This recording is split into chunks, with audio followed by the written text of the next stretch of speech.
Okay, so we had lunch at the Skagway Brewery Company in Skagway, Alaska, and we found out that they have an aeroponic farm upstairs and their own brewery downstairs. So we're going to get a quick tour So does this all get shut down of their aeroponics. We will sometimes run it in the winter for a little bit. And we're going to be closed from November to February. So, all right. So if you want, you can head on over. This is Aeroponics. Aeroponics is a closed-loop system that was developed by an engineer from NASA to grow food in space, basically.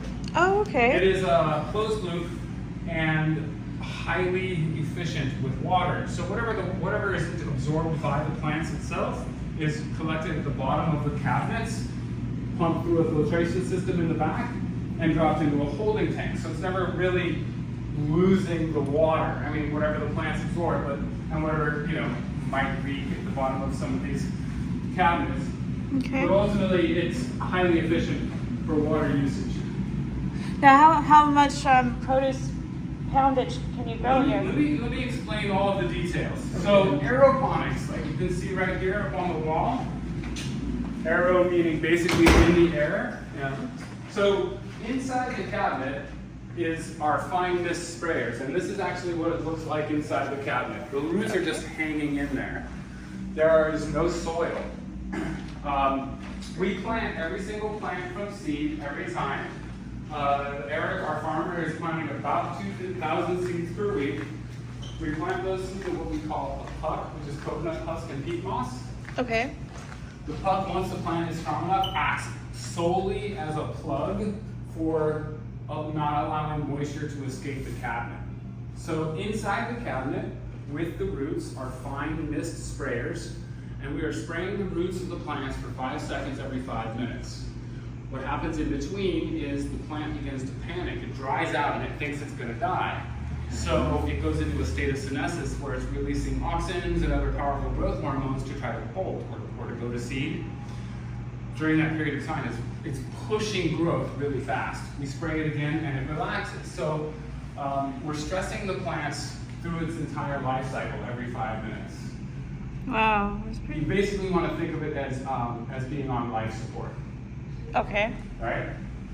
So we also take the excess CO2 from our brewing process. During fermentation, CO2 is created, and we capture that, and we actually pump it into this room. Normal air is about 400 parts per million CO2. Inside this room right now is 839 parts per million. So I've seen it as high as 2,500. It's usually around 2,000. So the plants are also absorbing that. So not only are we not taking a waste gas and wasting it and dumping it into the air needlessly, we're actually getting more growth from these plants because of it. That is pretty Those cool. two things in combination, we are able to go from seed to harvest in anywhere from 4 to 7 weeks. Pretty So impressive. we're doing 7 artisanal lettuces. We do cilantro and basil. And if you look at the cabinet right here in front, some experimental things like broccoli and some sort of squash there. Oh, I see right there. That's squash.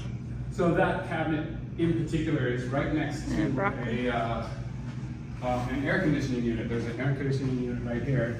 And this is the row that we do most of our herbs in. And usually this is basil, but basil doesn't like cold air. So he got tired of fighting it and decided to plant something unique and different there. Okay. With And how all long? the things that I've mentioned, we are able to sort of have an increase in production by 20 to 30% over any other growing method, which, like I said, 4 to 6 weeks, maybe 7. What I find really fascinating is that that's about 2,500 square feet. There's a whole sort of hallway back in the back right that you can't see. But out of 2,500 square feet with 1 full-time farmer and 2 assistants, we are producing 250 pounds of lettuce a week. Wow. Yeah, and if you noticed, the lettuce is extremely light and fluffy. Each one of those cabinets holds 325 plants, or approximately 50 pounds of lettuce when it's fully grown and ready for harvest. Whereas in the store, it's not like this. It's like, I don't know, almost near soggy almost. Well, sure. They have to keep a certain amount of water on it, but also you have to remember that the plants that are grown outside are exposed to rain and wind, and so the leaves actually naturally toughen up over time, whereas there's none of that here, so the plants don't ever have to toughen.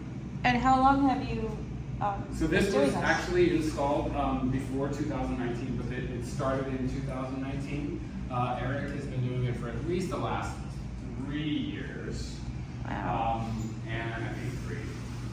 Yeah, so it's really gotten to the point, last year was sort of the first time that it was really functioning at its highest rate that we've had it before.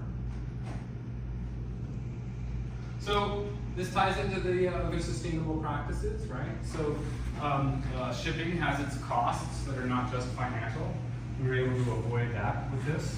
We also are creating a small sense of food security in an area that's basically a food desert. So if we needed to, we could produce 250 pounds of lettuce a week for the town if it was an absolute necessity, right? So what you're growing here is used in the restaurant. In this restaurant and Salty Siren, our sister restaurant, which is over on the docks. Salty Excellent, Siren, yeah, the okay. Salty Siren, excellent food. I never get to get over there because I usually work while they're open and I'm only done when they're closed. But anytime I get a chance, I go over. They have some of the best appetizer food ever. We'll have to check it out. I think we have to get on our cruise ship by 7:30. So I'm not. Some guy said that it might not be open this weekend. Or? So they're generally not open on weekends. Yeah. Well, So you said the CO2 level is 2,500? No, so it averages around 2,000 parts per million. Right now it's at about 800 plus parts per million. So how is that for, because if the CO2 level is so high in there, is there any safety issues for actually like? At about 4,000 parts per million CO2 content, it becomes dangerous for humans. I've never seen it any higher than about 2,500. Okay, gotcha, so it's, Eric seems fine.